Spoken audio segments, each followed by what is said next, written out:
Hey Bible lovers, I'm Tim Nichols, and I'm here to bring you your Nichols Worth. And today what we're going to talk about is, do I think that Christians should read the Apocrypha? Now, if you don't know what the Apocrypha is, when the Hebrew Scriptures was translated into Greek, known as the Greek Septuagint, there were some traditions that were carried over because the Jews at that point had Hellenized largely. Hellenization is just simply conversion to Greek language and Greek culture. Now, there were some Jews that resisted this and stuck to their Hebrew roots, and many of those rejected absolutely the Apocrypha and anything to do with the Greek way of life, but some of them embraced it, and some of them preserved different legends and different stories like Tobit and Judith, some additions to Daniel, also some additions to Esther to include a completely different Greek manuscript that has completely different details. But when the Old Testament was translated into Greek, some of these traditions were carried over. When it comes to the Bible, you have many translations that actually have a translation of the Apocrypha, to include the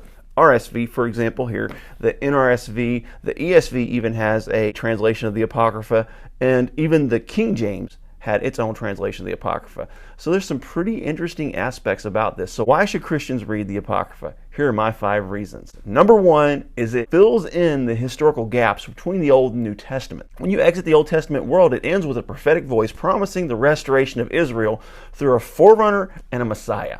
Fast forward 400 years, and we enter the world of the New Testament. And the world is completely different. They've gone from Babylonian captivity, and in this little 400-year window from Medo-Persian to Greek captivity, and then moving into Roman captivity, we have Pharisees, we have Sadducees, we have scribes, we have all sorts of extra rules, we have synagogues and beyond, and all these things we're not familiar with in the Old Testament world.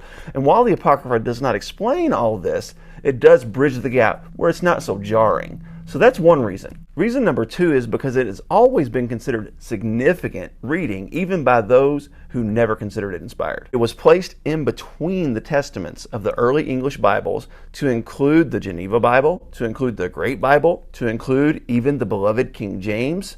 The Apocrypha was not removed from the King James until sometime in the late 1800s, and it was almost certainly included in the Greek Septuagint. So the Jews, although they didn't consider it inspired, they obviously felt like it needed to be preserved. Number 3, and I think this one is really important, is it gives you a Greek Jewish, aka Hellenized context, which was the world not only of the Jews of the Second Temple era, but also of the early church. While some Jews did work hard to keep their Hebrew distinctions, like the Pharisees, the Jewish world was undeniably Greek by the time we get to the New Testament, and we need a Greek context to understand it. Also, the early church was even more undeniably influenced by Greek culture and Greek surroundings, to include inclusion of the Gentiles. The number 4 reason is the Apocrypha is a window into some of the what Protestants would call strange Catholic beliefs that they hold and have developed over the years. However, most of the Apocrypha actually isn't as strange as it may seem. Yeah, there are some parts in Tobit where they're making healing potions out of fish guts, and there's dragon legends in the extended Daniel. Also, it's an ancient window into how some of these beliefs, such as praying from the dead, mentioned in 2 Maccabees 12:39-48, originated. Being ancient doesn't make it right. However, we can understand how it crept into Christian doctrine over time. We also learn that some of these mystical ideas, for example, the role of angels and demons, actually come from Second Temple Jewish era teaching, not necessarily the Catholic Church. Again, being Jewish and being ancient doesn't make it right, but it does make it interesting. And the 5th and final reason that I believe every Christian should read the Apocrypha is because actually it's pretty entertaining to read. You get the best of both worlds. You can read literature that was important to the early church, and it consists of tall tales and legends and amazing heroes and all kinds of interesting things.